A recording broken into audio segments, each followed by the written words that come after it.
बहुत समय बाद आज फिर से मैं आपके लिए लेकर आ चुका हूँ स्मार्ट वाईफाई सिक्योरिटी कैमरा, क्योंकि पिछले बहुत समय से मैंने मेरे चैनल के ऊपर किसी भी सिक्योरिटी कैमरा की वीडियो अपलोड नहीं की। साथ ही इससे पहले मैंने मेरे चैनल के ऊपर जो सिक्योरिटी कैमरा की वीडियो अपलोड की थी उसको भी आपने बहुत ही ज्यादा पसंद किया था। एंड इनके अलावा मुझे मेरे पर्सनल यूज के लिए भी एक सिक्योरिटी कैमरा चाहिए था, जो की एक स्मार्ट वाईफाई कैमरा होना चाहिए था जिसको मैं कहीं से भी और कैसे भी कंट्रोल कर सकूं। एंड देन मैंने मेरे लिए ऑर्डर किया TP-Link का स्मार्ट वाईफाई कैमरा, जिसका मॉडल नंबर है टेपो C210, जिसका बॉक्स अभी आप इस टेबल के ऊपर भी देख सकते हो, जिसमें हमें यहाँ पर पैक ऑफ 2 कैमरास मिलते हैं जो कि 2K रेजोल्यूशन के सपोर्ट के साथ आते हैं। इसके अलावा इनमें हमें यहाँ पर और भी बहुत सारे फीचर्स देखने को मिलते हैं जिनको हम वीडियो के अंदर आगे कवर करने वाले हैं। तो चलिए फटाफट कर लेते हैं इनको अनबॉक्स और देखते हैं कि यहाँ पर ये सिक्योरिटी कैमरा हमें कैसे देखने को मिलते हैं। ये है इनका बॉक्स, जो कि देखने में बिग साइज का है, क्योंकि इसमें 2 सिक्योरिटी कैमरास मिलते हैं जो कि बॉक्स पर भी मेंशन है। और ये भी मेंशन है कि ये cameras pan and tilt supported भी है। इवन यहाँ 2K रेजोल्यूशन भी लिखा हुआ है और नीचे इसके motion detection and tracking feature को भी हाईलाइट किया गया है। ये अपने सिक्योरिटी बॉक्स का लेफ्ट साइड एंड ये इसका राइट साइड, जिनकी डिटेल आप वीडियो को पॉज करके भी देख सकते हो। बाकी इसके बैक में भी बहुत सी डिटेल्स मेंशन है जो कि आप देख सकते हो, जिनको मैं इस वीडियो में 1 बाय 1 कवर करने वाला हूँ। साथ ही यहाँ ये भी बताया गया है कि इसके साथ आपको यहाँ पर 2 इयर्स की वारंटी भी मिलती है। ये है वो सभी चीजें जो कि हमें बॉक्स के अंदर मिलती है, जहाँ सेंटर में है 2 कैमरा बेसिस, यहाँ पर है 2 पावर अडेप्टर, इनके नीचे है कुछ माउंटिंग स्क्रू एंड एंकर्स, इनके अलावा ये है क्विक स्टार्ट गाइड एंड यहाँ है अपने 2 सिक्योरिटी कैमरास। तो चलिए मैं आपको इन सभी चीजों के बारे में डिटेल के अंदर बता देता हूँ। तो ये जो कैमरा बेस है वो यहाँ पर सबसे पहले आपकी दीवार या छत के ऊपर ड्रिल होकर अटैच होंगे, जिस जगह आपको अपने कैमरास को सेट करना है, जिस पर अपने कैमरास अटैच होने वाले हैं, जो मैं आपको आगे वीडियो के अंदर भी दिखाने वाला हूँ। ये है कुछ स्क्रूज एंड एंकर जो कि यहाँ पर इसको वॉल पर फिक्स करने के लिए काम आने वाले हैं। एंड ये अडेप्टर अपने कैमरास को पावर सप्लाई करने के लिए है, जिनके वायर की लेंथ भी हमें यहाँ पर अच्छी खासी मिल जाती है। एंड क्वालिटी वाइज यहाँ पर ये जो अडेप्टर है और इसकी जो वायर है वो भी यहाँ पर बेस्ट है। इन सब के बाद यहाँ पर आती है अपनी सिक्योरिटी कैमरा, जो कि देखने में कुछ ऐसे है। फ्रंट में यहाँ टेपो लिखा मिलता है एंड बैक साइड TP-Link की ब्रांडिंग, ठीक इसी के ऊपर इसका स्पीकर है और नीचे यहाँ पर है पावर इनपुट पोर्ट। फ्रंट से देखने में ये कुछ ऐसा है, जिसके सेंटर में लेंस, ये है इसके LED इंडिकेटर लाइट और नीचे इसका माइक, क्योंकि ये 2 वे कम्युनिकेशन कैमरा है। अगर आप इसको ऐसे ऊपर करते हो तो नीचे reset button SD card slot मिलता है, जो कि 512 GB को सपोर्ट करता है। साथ ही जो कैमरा है वो 360 डिग्री रोटेशन सपोर्ट करता है, जिसको आप अपने फोन से ऑटोमेटिकली या मैन्युअल भी रोटेट कर सकते हो, जो कि वर्टिकली एंड हॉरिजॉन्टली रोटेट होता है। बॉटम में आपको बहुत सी डिटेल्स मिल जाएगी और ये ही इसका camera base low. Quality in design की बात करें तो वो भी इनमें यहाँ पर बहुत ही अच्छी मिलती है। तो चलिए अब हम करते हैं आप इनको अपने स्मार्टफोन से पेयर, ताकि हमें देख सके कि इनके अंदर हमें यहाँ पर क्या क्या फीचर्स देखने को मिलते हैं और इसके 2K लेंस की क्वालिटी हमें यहाँ पर कैसे देखने को मिलती है। सबसे पहले आपको अपने कैमरा को इस अडेप्टर से कनेक्ट करके रीसेट करना है। उसके लिए आपको रीसेट बटन को 5 सेकंड तक प्रेस करके रखना है, जिसके बाद ये कैमरा 360 डिग्री राउंड लेगा। देन ये light red and green blink होगी। उसके बाद आपको प्ले स्टोर या ऐप स्टोर से TP-Link टेपो ऐप को डाउनलोड करके ओपन करना है, जहां आपको अपनी TP-Link की ID क्रिएट या लॉगिन कर लेनी है, जो कि एक सिंपल सा प्रोसेस है। जिसके बाद आपको इस ऐप का कुछ ऐसा इंटरफेस देखने को मिलेगा, जहां आपको ऊपर इस प्लस आइकन पर क्लिक करके ऐड डिवाइस पर टैप करना है। देन इंडोर कैमरास में अपने कैमरास के मॉडल पर टैप करना है, जो कि हमारे कैमरे का C210 है। फिर आपको ये चेक करना है कि कैमरा में red and green LED light blink हो रही या नहीं। फिर नेक्स्ट करके लोकेशन को भी इनेबल कर देना है। उसके बाद जैसे आप नेक्स्ट करोगे आपको कनेक्ट डिवाइस पॉपअप शो होगा। सिंपल आपको कनेक्ट पर टैप करना है, जिसके बाद अवेलेबल वाईफाई नेटवर्क शो होंगे, जिनमें से आपको अपने वाईफाई पर क्लिक करके उसके पासवर्ड लिखकर नेक्स्ट पर टैप करना है। और ऐसा करने के बाद कुछ देर में आपका कैमरा आपकी वाईफाई से कनेक्ट हो जाएगा, जिसको आप अपने हिसाब से कोई भी नाम दे सकते हो। और फिर कैमरा की लोकेशन भी सिलेक्ट कर लेनी है कि आपका जो कैमरा है वो कहाँ लगने वाला है। और ये सब चीजें करने के बाद आपको आपका कैमरा यहाँ पर शो हो जाएगा, जिस पर क्लिक करने के बाद आपको अपने कैमरा के सभी control function and feature show हो जाएंगे। जैसे कि इस कैमरा आइकन पर टैप करते ही इसका स्क्रीनशॉट आपके फोन के अंदर सेव हो जाएगा। वीडियो आइकन पर टैप करके आप वीडियो को अपने डिवाइस में लाइव सेव कर सकते हो। इस आइकन पर टैप करके अपने कैमरे की माइक्रोफोन की वॉल्यूम को कम या ज्यादा कर सकते हो। और ये जो कॉलिंग आइकन है इस पर क्लिक करके आप 2 वे कम्युनिकेशन कर सकते हो। इनके अलावा इसमें यहाँ पर टॉक ऑप्शन मिलता है, जिसको प्रेस करके आप कैमरा में 1 वे वॉइस सेंड कर सकते हो। पेन एंड टिल्ट ऑप्शन में आप अपने कैमरा को किसी भी डायरेक्शन में रोटेट कर सकते हो। और ये जो अलार्म ऑप्शन है इसको अगर आप ऑन करते हो तो आपके कैमरा में अलार्म बजना स्टार्ट हो जाएगा, जिसकी जो साउंड है वो भी मैं आपको सुना देता हूँ।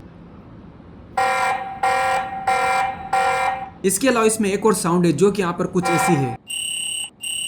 ये जो प्राइवेसी मोड है उसको ऑन करके आप सभी स्ट्रीमिंग एंड रिकॉर्डिंग को डिसेबल कर सकते हो। प्लेबैक एंड डाउनलोड में आपको सभी रिकॉर्डिंग शो हो जाएगी, जिनको आप डाउनलोड भी कर सकते हो। इस सेटिंग आइकन में भी आपको बहुत कुछ देखने को मिलता है, जिसमें सबसे ऊपर है डिटेक्शन एंड अलार्म फंक्शन, जिसमें आप मोशन ट्रैकिंग को ऑन या ऑफ कर सकते हो। एंड इसका मोशन ट्रैकिंग फीचर कैसे वर्क करता है वो भी मैं आपको वीडियो के अंदर आगे बताने वाला हूँ। साथ ही इसमें नीचे बेबी क्राई डिटेक्शन भी दिया गया है। यहाँ से आप कैमरा की सेंसिटिविटी को भी कंट्रोल कर सकते हो। स्टोरेज एंड रिकॉर्डिंग में आपको अपने SD कार्ड की स्टोरेज देखने को मिल जाएगी, जहाँ से आप लूप रिकॉर्डिंग को ऑन या ऑफ कर सकते हो। हो। एवं नीचे एसडी कार्ड फॉर्मेट का ऑप्शन भी दिया गया है। इन सब के अलावा आप वीडियो एंड डिस्प्ले में कैमरा की रिकॉर्डिंग क्वालिटी को भी इंक्रीज और डिक्रीज कर सकते हो, जिसकी जो मैक्स रिकॉर्डिंग क्वालिटी हो यहाँ पर 2K सपोर्ट करती है। साथ ही नीचे यहाँ और भी कुछ बेसिक डिटेल्स है जिनको आप देख सकते हो। बात करें अगर इसके नाइट विजन की, तो भी आप देख सकते हो कि मैंने मेरे स्टूडियो की सभी लाइट ऑफ कर दी है, जिसके बाद इसकी जो क्वालिटी है वो यहाँ पर कुछ ऐसी देखने को मिलने वाली है, जो कि अप टू 30 फीट तक की विजुअल को यहाँ पर फुल डार्कनेस के अंदर कवर कर सकता है। एंड फुल डार्कनेस के अंदर भी यहाँ पर इसका जो मोशन डिटेक्शन फीचर है वो भी यहाँ पर काफी ज्यादा अच्छे से वर्क कर लेता है, जो कि अभी आप देख सकते हो। वीडियो के लास्ट में अगर बात करें इन कैमरास के फाइनल रिव्यू की, तो बिल्ड डिजाइन एंड लुक के मामले में सिक्योरिटी कैमरा यहाँ पर परफेक्ट है। एंड इनकी 2K रेजोल्यूशन क्वालिटी भी यहाँ पर बहुत ही ज्यादा अच्छी है। साथ ही मैंने इन कैमरास के मोशन ट्रैकिंग फीचर को भी टेस्ट किया था, जो कि बहुत ही प्रॉपर्ली और अच्छी तरीके से किसी भी मोशन को ट्रैक कर लेता है। रही बात इन कैमरास की कंट्रोलिंग फंक्शन और नाइट विजन की, तो ये चीजें भी मैंने आपको इस वीडियो के अंदर दिखा दी। तो वैसे तो ये एक इंडोर कैमरा है, बट आप इसके 2K रेजोल्यूशन क्वालिटी के हिसाब से इसको कहीं आउटडोर भी यूज कर सकते हो। बट अगर आप इसको आउटडोर यूज करने वाले तो एक चीज का जरूर से ध्यान रखना कि ये जो कैमरा है वो यहाँ पर बारिश वगैरह से थोड़ा सा सेफ रहना चाहिए, क्योंकि ये जो कैमरा है वो यहाँ पर वाटर प्रूफ कैमरा नहीं है। सो अगर आप एक सिक्योरिटी कैमरा की सर्च में हो एंड आप उसको एक ऐसी जगह लगाना चाहते हो जहाँ पर बारिश वगैरह नहीं आती, तो आप इस सिक्योरिटी कैमरा के लिए जा सकते हो। और इंडोर यूज के लिए वैसे भी यहाँ पर security camera one of the best camera है, जो कि मैं आपको रिकमेंड कर सकता हूँ। एंड ये जो सिक्योरिटी कैमरा है वो आपको अमेज़न पर मिल जाएंगे, जिनकी जो प्राइस है यहाँ पर अराउंड 3700 रुपीज के आसपास रहती है, जिनको आप इजीली परचेस कर सकते हो। तो आज की इस वीडियो के लिए बस इतना ही। मिलते हैं नेक्स्ट वीडियो के अंदर। उसके लिए वीडियो को लाइक और चैनल को सब्सक्राइब करना मत भूलिएगा।